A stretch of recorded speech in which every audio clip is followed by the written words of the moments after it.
Alors l'ANA Conservatoire d'Espaces Naturels, c'est une association qui a été créée il y a plus de 30 ans, qui a pour devise faire connaître pour préserver les milieux naturels d'Ariège. Et donc c'est une association qui a grandi au fur et à mesure des années. Et maintenant c'est une association importante avec plus de 30 salariés, 400 adhérents. On a réussi à équilibrer, à faire travailler ensemble des salariés et des bénévoles. Il y a une centaine de bénévoles parmi tous nos adhérents. Voilà, donc c'est une association importante sur l'Ariège. Alors la Maison de la Biodiversité, c'est un projet un peu complet. À la base, c'est surtout des locaux de travail pour toute l'équipe, mais pas uniquement, puisqu'il y a toute une partie du bâtiment qui sera un tiers-lieu ouvert à tous les publics, y compris aux personnes à mobilité réduite, avec un centre de ressources, une salle de laboratoire, diverses activités, et aussi toute une zone autour du bâtiment qui pourront être une zone d'animation ultérieurement, profiter des espaces naturels autour pour faire de l'animation grand public et pour les scolaires. Un tiers-lieu, c'est une notion un peu récente, il y en a plusieurs qui se développent en Ariège. C'est un lieu d'accueil où des personnes peuvent venir travailler, faire des activités diverses et variées, parfois de la construction, de la fabrication. Nous, ça sera surtout plus sur faire des expériences et un centre de ressources avec beaucoup de documentation sur toute la biodiversité. Donc des étudiants de la faculté pourront venir, des personnes, du public, nos adhérents pourront venir faire des recherches, des études sur tout notre fonds documentaire qui est très important sur la biodiversité. Donc ce bâtiment il se compose de 3 parties. Une partie longère qui est un ancien corps de ferme dans lequel il y aura au rez-de-chaussée sur la partie la plus à droite un espace de stockage pour notre matériel et tout le reste du rez-de-chaussée accessible au public pour être le futur tiers-lieu de la biodiversité. Une partie tour sur laquelle au rez-de-chaussée il y aura une cuisine et un laboratoire qui seront aussi accessibles au public et à l'étage des bureaux. Et enfin, un auvent qui sera le centre de ressources, qui sera la pièce maîtresse du tiers-lieu de la biodiversité. Au sommet de la tour, il y aura un grenier à chauves-souris qui sera isolé en comble perdu. Donc l'isolation sera sur le sol et ensuite les chauves-souris pourront rentrer dans le toit par la chiroptière, qui est comme une chatière mais pour les chauves-souris.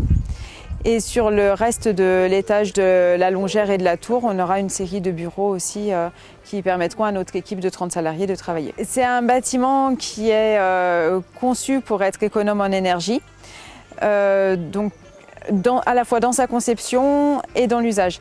Dans la conception, on a prévu d'utiliser des matériaux de réemploi, d'utiliser beaucoup de matériaux locaux, notamment du bois, qui provient des forêts pyrénéennes et sous label Bois des Pyrénées. On prévoit d'utiliser comme isolant des matériaux biosourcés, de la chènevotte, c'est de la fibre de chanvre, de la laine de bois, de la ouate de cellulose, ce qui permet de réduire l'empreinte écologique du bâtiment. Et on va même faire de l'isolation par l'intérieur en terre-chanvre projetée, avec des enduits terre par-dessus, et également des cloisons en terre-chanvre projetées banchées, qui seront en quelque sorte des cloisons en torchis. Voilà, tous les enduits sont à la chaux, même les ossatures des cloisons qui sont plaquées en fermacelle seront en bois principalement de réemploi, donc issus des pièces de bois qu'on aura démontées de l'ancienne charpente. On aura aussi dans le bâtiment uniquement des toilettes sèches. Et ça, c'est assez exceptionnel pour un bâtiment public. L'objectif, c'est de ne pas consommer d'eau donc pour les toilettes. Donc pour cela, on aura à l'étage des urinoirs hommes et femmes. Et au rez-de-chaussée, un toilette sèche d'un prototype qu'on appelle Ecodoméo, avec un tapis rallongé, car il faut passer à un mur épais d'1 mètre pour pouvoir sortir les matières à l'extérieur dans un bac à compost. qui est conçu exprès pour cette exploitation-là et qui sera juste à côté de notre cuisine.